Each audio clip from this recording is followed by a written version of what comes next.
7th chapter number 2 fraction and decimals के कुछ important points मैं आपको बताऊंगी। पूरा चैप्टर तो इस वीडियो में नहीं क्लियर हो पाएगा।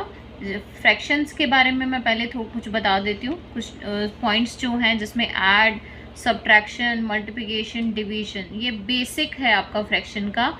ये क्लियर हो जाता है तो आप ये जो क्वेश्चंस इस चैप्टर में आते हैं वो आप इजीली सॉल्व कर पाएंगे। ठीक है, तो सबसे पहले हम फ्रैक्शंस को ऐड कैसे करते हैं उसके बारे में हम जानेंगे। हमारे पास एक एग्जांपल है 5/3 + 1/4। इसको, इन दोनों फ्रैक्शंस को मुझे ऐड करना है।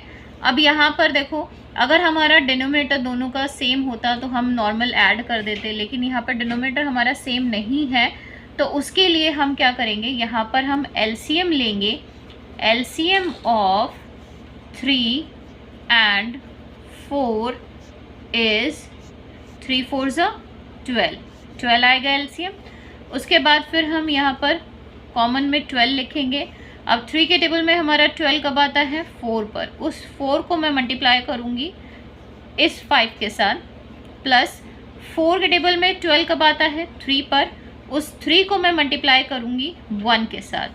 ठीक है, उसके बाद नेक्स्ट स्टेप में हम करेंगे 4 5s 20 प्लस 3 1s 3/12।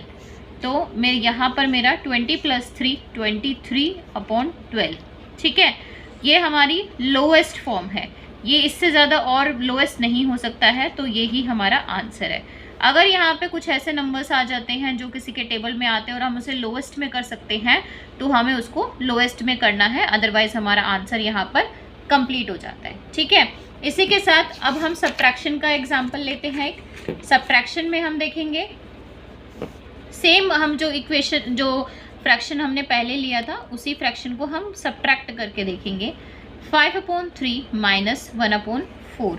तो यहाँ पर डिनोमिनेटर हमारा डिफरेंट है तो एलसीएम लेंगे। LCM of 3 and 4 is 12। यहाँ पर कॉमन 12 करेंगे। सेम प्रोसेस रहेगा, लेकिन वहाँ पर जो हमने ऐड किया वो यहाँ पर हम माइनस करेंगे, यहाँ पे सब्ट्रैक्ट करेंगे। 3 4s 12 होता है तो 4 × 5 हो जाएगा, माइनस 4 के टेबल में 12 आता है 3 पर, 3 × 1 हो जाएगा। 4 5s 20 माइनस 3 1s 3/12।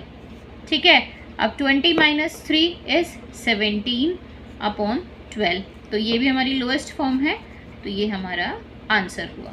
ठीक है, अब इसी में अगर हमारा क्वेश्चन फ्रैक्शन जो है मल्टीप्लाई करने का आ जाए कि हमें मल्टीप्लाई करना है तो हम मल्टीप्लाई कैसे करेंगे।